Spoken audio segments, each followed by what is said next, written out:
नमस्कार, AB star news देख रहे हैं आप और देश लाइव में मैं हूं आपके साथ सोहन सिंह। देश भर में आज धूमधाम के साथ गणेश चतुर्थी का पर्व मनाया जा रहा है। राष्ट्रपति रामनाथ कोविंद और पीएम मोदी ने भी देशवासियों को गणेश चतुर्थी की बधाई दी है। इस मौके पर मंदिरों में सुबह से ही भगवान गणेश की पूजा की जा रही है। महाराष्ट्र में इस पर्व की खास रौनक देखने को मिलती है। 10 दिन तक चलने वाले गणेशोत्सव में अनंत चतुर्दशी के दिन गणेश जी की प्रतिमा का विसर्जन किया जाएगा। आपको बता दें कि हालांकि जो गणेश प्रतिमा है वो इससे पहले से ही लोग अपने घरों में लेकर आ जाते हैं, जिसके बाद तकरीबन 15 दिनों तक ये पर्व चलता है। हालांकि कोरोना महामारी की वजह से सरकार ने कई तरह के प्रतिबंध भी लगाए हैं ताकि कोरोना ना फैले। सरकार ने लोगों से कोविड नियमों का पूरी तरह से पालन करने की अपील की है। कोरोना के चलते मुंबई में धारा 144 के तहत 19 सितंबर तक गणेश उत्सव के दौरान 5 या ज्यादा लोगों के इकट्ठा होने पर रोक रहेगी। एक आधिकारिक बयान में कहा गया है कि इस दौरान शहर में किसी भी प्रकार के जुलूस की अनुमति नहीं होगी और भक्तों को गणेश पंडालों में जाने की भी अनुमति नहीं होगी। महाराष्ट्र गृह विभाग ने पंडालों में जाने पर प्रतिबंध लगाने से एक दिन पहले एक सर्कुलर जारी किया था ताकि वायरल संक्रमण को फैलने से रोका जा सके। मुंबई में बुधवार को 530 नए कोरोना वायरस के मामले दर्ज किए गए, जो जुलाई के बीच के बाद से सबसे ज्यादा है।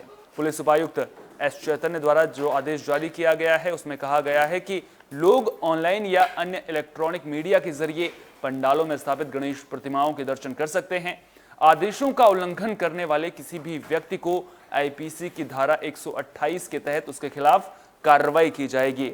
तो गणेश चतुर्थी की धूम देखने को मिल रही है। आज देश गणेश चतुर्थी का पर्व मना रहा है। महाराष्ट्र में इस पर्व का खास महत्व माना जाता है। बड़े बड़े पंडाल सजते हैं, भक्त भगवान गणेश की पूजा करते हैं, बड़ी बड़ी प्रतिमाओं को घर पर लाया जाता है। कुल मिलाकर रौनक देखने को मिलती है, लेकिन इस बार कोरोना के साए में गणेश चतुर्थी का पर्व जो है वो मनाया जा रहा है।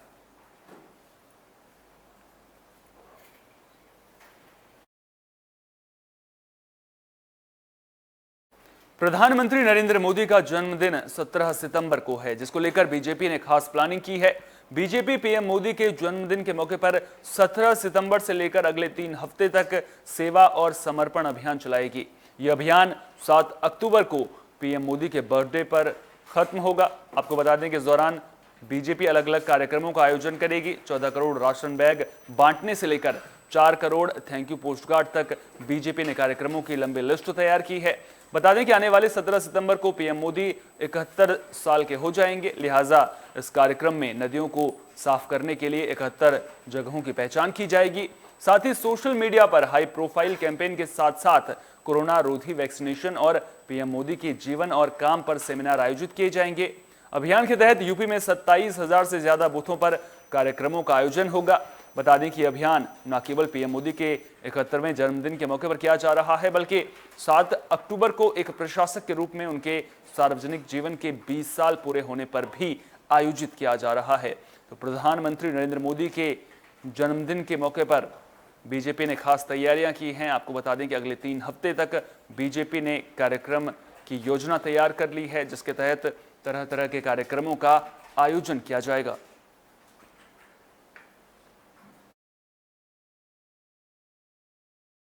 अफगानिस्तान पर कब्जा जमाने के बाद तालिबान अब अमेरिका के सबसे बड़े जख्म को कुरेदने की तैयारी कर रहा है। संयुक्त राष्ट्र की ओर से प्रतिबंधित किए जा चुके 14 आतंकियों वाली कैबिनेट के शपथ ग्रहण के लिए तालिबान ने जो तारीख चुनी है, वो तारीख अमेरिका को खूब दर्द देने वाली है। दरअसल कुछ मीडिया रिपोर्ट्स में दावा किया जा रहा है कि तालिबान की अंतरिम सरकार का शपथ ग्रहण 9/11 की 20वीं बरसी के दिन हो सकता है। दरअसल 20 साल पहले 2001 में अलकायदा के आतंकवादियों ने अमेरिका पर अब तक का सबसे भयानक हमला किया था। विमानों को हाईजैक करके आतंकवादियों ने वर्ल्ड ट्रेड सेंटर के दिन जो वर्ल्ड ट्रेड सेंटर के ट्विन टावर और पेंटागन मुख्यालय से टकरा दिया था। इन हमलों में 3000 से ज्यादा लोग मारे गए थे। इसका बदला लेने के लिए ही अमेरिका ने अफगानिस्तान में सैन्य अभियान की शुरुआत की थी। इस दौरान तालिबान को सत्ता से हटाया गया तो अलकायदा समेत कई आतंकी ठिकानों पर बमबारी भी की गई। 2 दशक में अरबों डॉलर धन और हजारों सैनिकों की कुर्बानी के बावजूद अमेरिका तालिबान की जड़ें नहीं काट पाया। अफगानिस्तान से अमेरिकी सैनिकों की वापसी से पहले ही तालिबान ने काबुल समेत पूरे देश पर कब्जा जमा लिया। अलकायदा और हक्कानी नेटवर्क समेत कई आतंकवादी संगठनों को अफगानिस्तान में एक बार फिर खुला मैदान मिल गया है, जहां से वे अपने नापाक मंसूबों को अंजाम देने की कोशिश कर सकते हैं। तालिबान ने सरकार गठन से पहले चीन, तुर्की, पाकिस्तान, ईरान, कतर और भारत जैसे पड़ोसी देशों के साथ अमेरिका को भी शपथ ग्रहण में शामिल होने का न्योता दिया है। तालिबान ने यह कदम ऐसे वक्त पर उठाया है जब अधिकतर देशों ने कह दिया है कि वे तालिबान को मान्यता देने में जल्दबाजी नहीं करेंगे।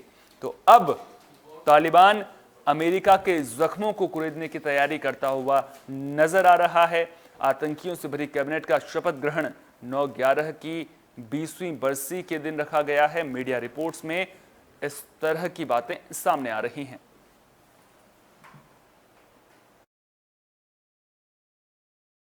अफगानिस्तान पर तालिबान के कब्जे के बाद कई दर्दनाक तस्वीरें भी सामने आई हैं, लेकिन अब एक ऐसा वीडियो सामने आया है जिसे देखने के बाद आप खुद को हंसने से नहीं रोक पाएंगे।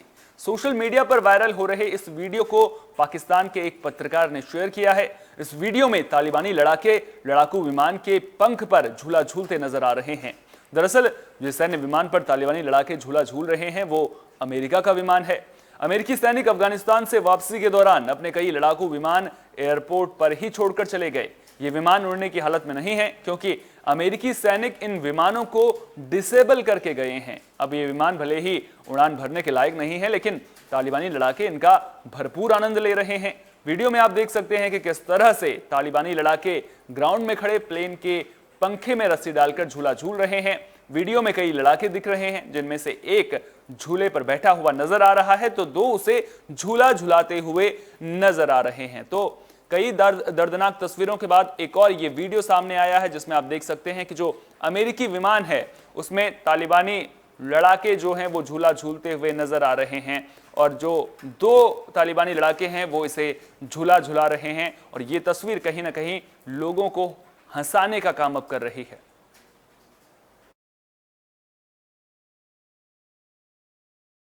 सोशल मीडिया पर एक और तस्वीर जमकर वायरल हो रही है जिसमें एक तालिबान का लड़ाका लैपटॉप और बंदूक लिए बैठा दिख रहा है।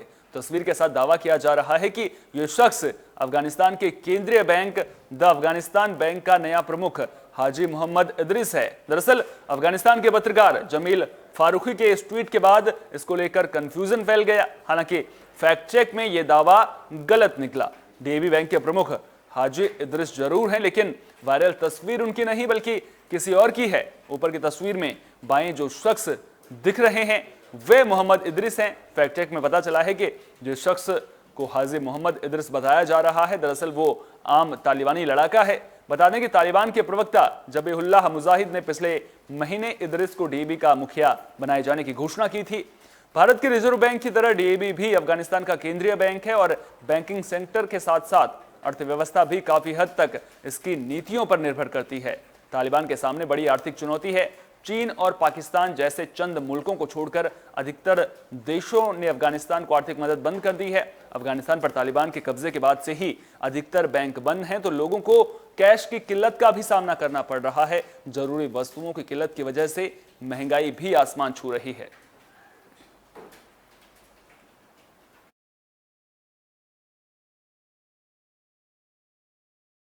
देश लाइव में मेरे साथ इतना ही। दीजिए इजाजत। नमस्कार।